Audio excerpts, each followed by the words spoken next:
তো গেছে গা আচ্ছা ভাই যে যাওয়ার হয়ে গেছে গা আমরা আমরা ধরে করতে আপনি ভাই আসেন না ভাই এই দেখেন না শয়তান ঢুকছে চোখ উপরে আরে ভাই দাঁড়ান না শেষ, শেষ, যাই না। আরে ভাই চোখটা তুমি ওটা করো রে ভাই চোখটা করা দরকার নাই এক মিনিট আমার ভাই face হইলে হইবো। আর শেষ ভাই না ভাই আর দিন না চোখ উপরে চোখটা উপরে আমি কি মিউজিক ভিডিও করতেছি আপনি চোখ ভাই দেখে চোখটা আমার উপরে ইয়া করেন না ভাই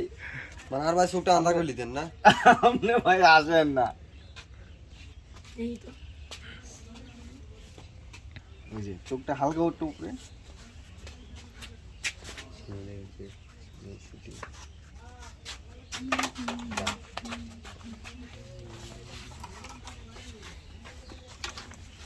কালকে গাড়ি পাই না শুটিং ডেট কখন ফিক্স হয়ে যাচ্ছে তো শান্তর কাহিনীর কারণে কাহিনী পরে কয় শারিক মামা ফোন দিছে কয় মামা আমি তো দুদিন লেগে দূরে আছি কোনো গাড়ি তো নাই নন এসি গাড়ি কোনো কিছু নাই আমাদের আছে এসি গাড়ি তো মামা 4,500 5,000 বাজেট বুঝছি এই জন্য পরে বললাম যে রিকোয়েস্ট করেন পরে হ্যাঁ আবার এর ফোন টোন দিয়ে রিকোয়েস্ট করে কয় না ভাই আমি এত কমে যাই না যাবো না পরে আচ্ছা ঠিক আছে আপনি 4,000 দিব তো বোঝান 200 টাকা বাড়াই দিব না এই সেই হ্যাঁ কয় না 4,500 5,000